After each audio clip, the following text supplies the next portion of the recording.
Welcome to Take 5, your 5-minute inspirational message from Solid Rock Drogheda.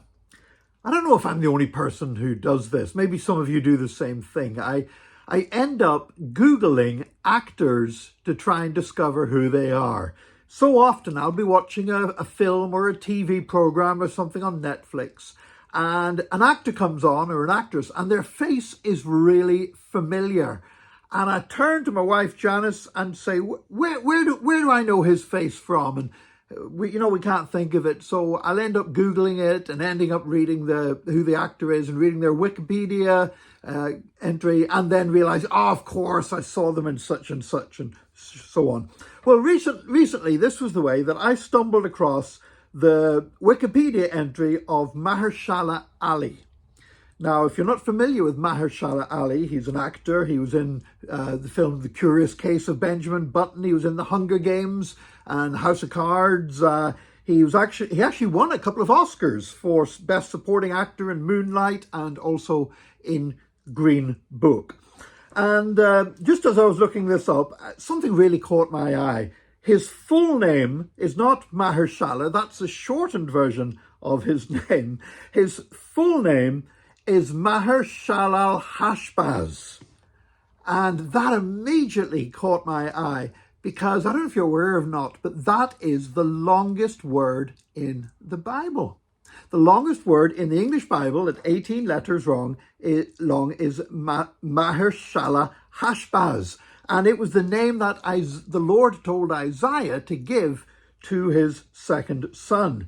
And it means swift to the spoil, quick to the plunder. You might wonder why on earth Mahershalal-Hashbaz Ali would have such a name as that from the Old Testament. I'd thought with the name Ali he came from a Muslim background, but in fact he converted to Islam later in his life. He was actually brought up in a Christian home. His mother was a pastor. I don't know, maybe he didn't like the fact that she gave him the longest word in the Bible for his name. I mean, it must have been a bit confusing at school. What's your name? Mahershalal-Hashbaz. I'll be honest with you, biblical names, I think about 50% in Europe and America, about 50% of people have names that come from the Bible. But there's some names you never expect to see used. And I'll be honest with you, Mahershalal-Hashbaz was a name I never thought anybody other than Isaiah, because he was directly told to by the Lord, would give to their child. But this actor's mother gave him that name. Swift to the spoil, quick to the plunder.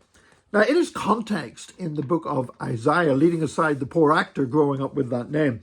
But in its context, the name was actually given before Isaiah's second son was even conceived. And Isaiah was told to write it down in a legal document that he would call his next son this. And it was all about victory. God said that victory over Israel and Syria would come before. Now, Israel was a northern kingdom. This was in Judah, the southern kingdom. So victory over the northern kingdom of Israel and Syria would come before this boy could say, my father or my mother, which would probably be about 2 years old. Well, I don't know about saying my father or my mother. I'm sure he took him a lot longer to learn to say his own name, Mahershalal-Hashbaz. But anyway, God said that before he was 2 years old, the nation of Judah would win a great victory over the northern kingdom of Israel and of Syria. And that's exactly what happened. But not before King Ahaz entered into a damaging alliance and deal with Assyria, where he gave the Assyrian Empire more influence and actually became subservient to the Assyrian Empire, which later would end up causing a lot of damage to the nation of Judah. But the whole lesson of that name was that we don't have to seek worldly compromises to have deliverance from the things that threaten us, but God will provide deliverance.